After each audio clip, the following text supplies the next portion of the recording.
kalabasa, sitaw, at okra. Igigisa natin.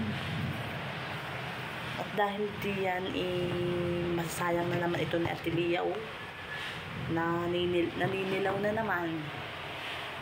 Kaya natin maluluto ito dahil tulog ang mga alaga natin. Tingnan nyo ang mga alaga natin.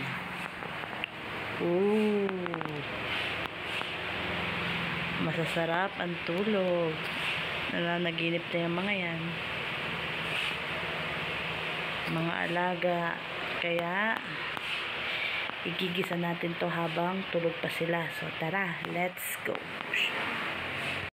So ayun na nga po tayo, magsisimula na tayong maggisa. Ito po ang sitaw, kalabasa, syempre ang okra. Ilang piraso lang yung okra, sibuyas, bawang at ang giniling. So tara, simulan na natin. Bubuksan na natin ang kalan. So papainitin lang natin ang kawali. So ayan na, mainit ang kawali. Lalagyan naman natin siya ng mantika.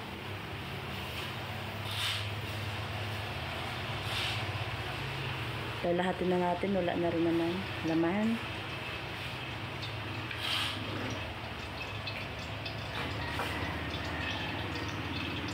Mainit ang ating kawali. Lalagyan na natin ang kahirap gani rin na dito na naman na walang nagbibideo. Hindi ko mailagay agad ang mga samya. Pasensya nyo na matagal. Mainit na mainit ang kawali.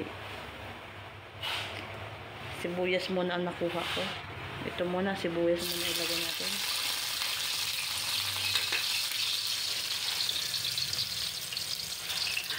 Sibuyas muna ang ilalagay natin. Sunod na natin ng bawang.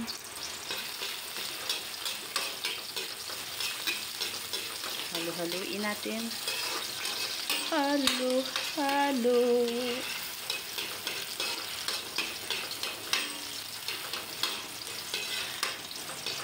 Pagsamasamahin. Yan, medyo okay na. Lagay naman natin ang giniling.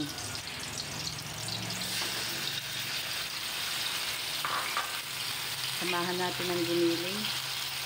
Igiling-giling. Igiling-giling.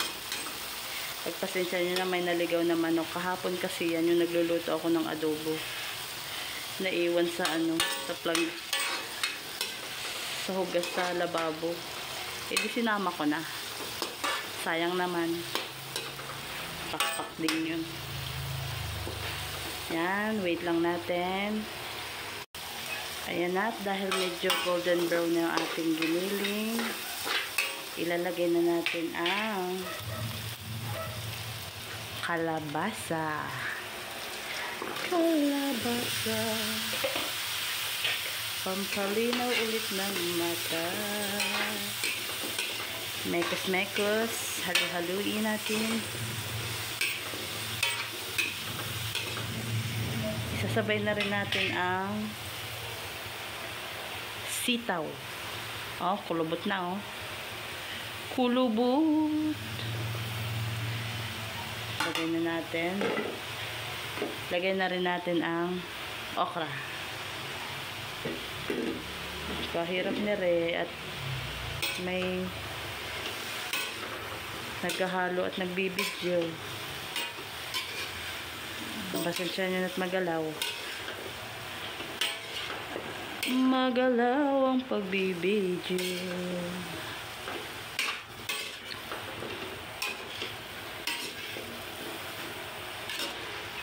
Gisahin lang natin muna ng konti. So mamaya ulit tatakloban na natin muna siya. Mamaya na lang po ulit. Titingnan na po natin ulit kung pwede na lagyan ng mga samya. Pwede na. Lagyan naman natin siya ng paminta. Ay, ito pala mo. Ay, pwede na rin pala paminta.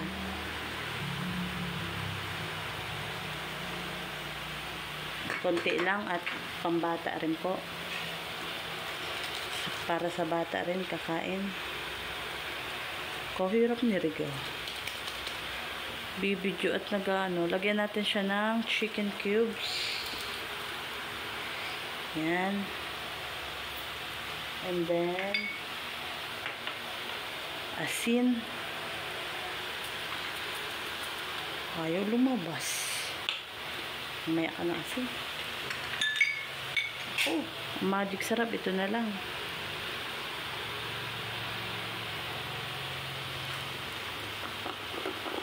Binubuksan ko lang. Hirap na naman buksan. Side na natin ang magic.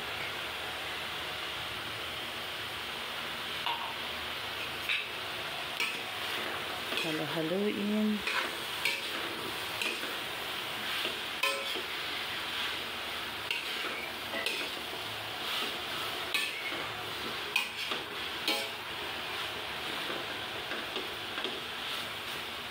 Dahil nahalo ko na rin siya, isasabay ko na rin ang tubig. Lalagyan ko na siya ng tubig. Medyo dadamihan natin ng sabaw at marami din ang kakain. Sabaw. Yan.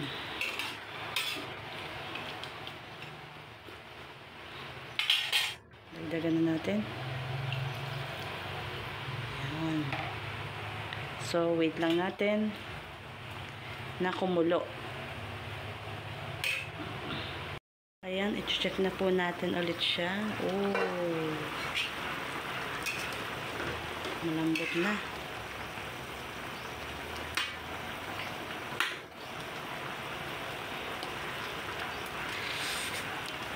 Okay na yung lasa niya. Yung gulay, medyo pakuluan pa natin siya ng konti. At hindi pa masyadong malambot. Pero okay na yung lasa niya. So, yun lang. Mamaya ulit kapag okay na. So, ayun pa nga.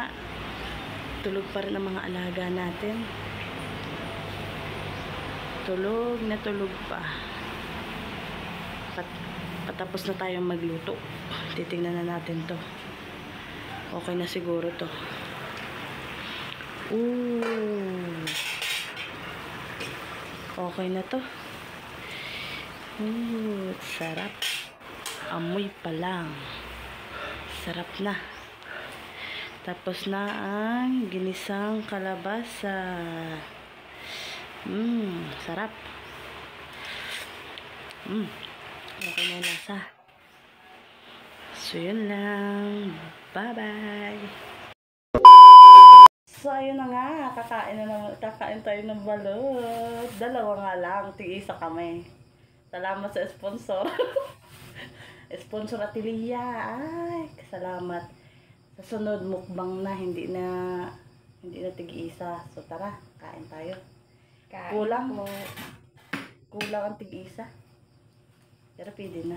Ano ba yung ano na ito pag ito? Sa sabaw. Basta ito yung anuhin mo. Balot po.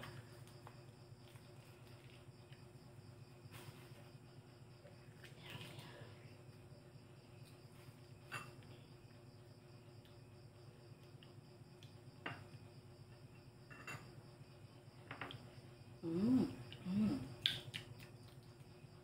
sarap niya. Balot. Kulang ang isa.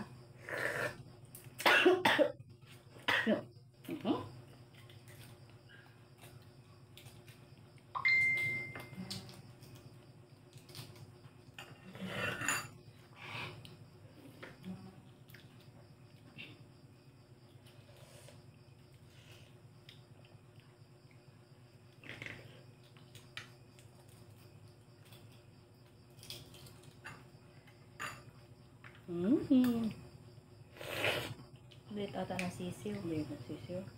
Ano? Ito yung ulo eh.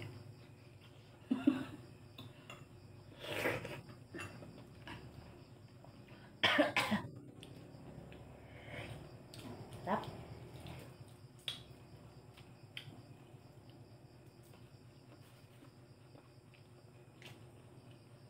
Sa akin tulong na. Bilis naman. Kaya tulong mo agad. Ano ba cellphone pala?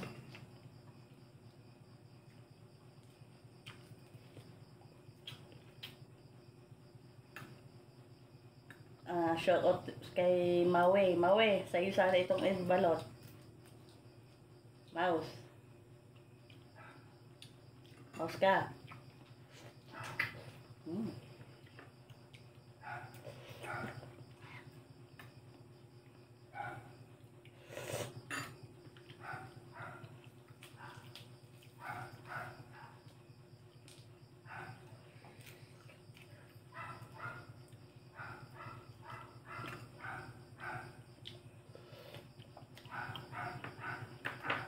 Ang liit ng sisiw.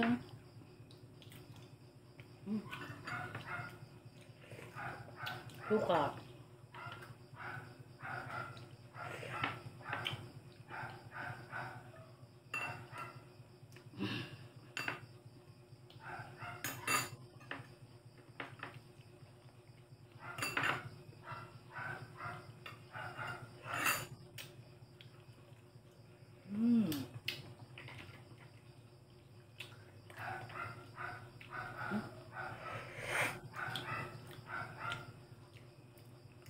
Kulang.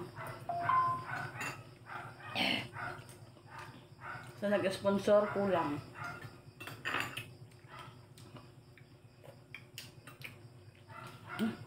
Suka na lang tayo. Sarap. So, yun lang. Kulang talaga. So, yun lang. Bye-bye.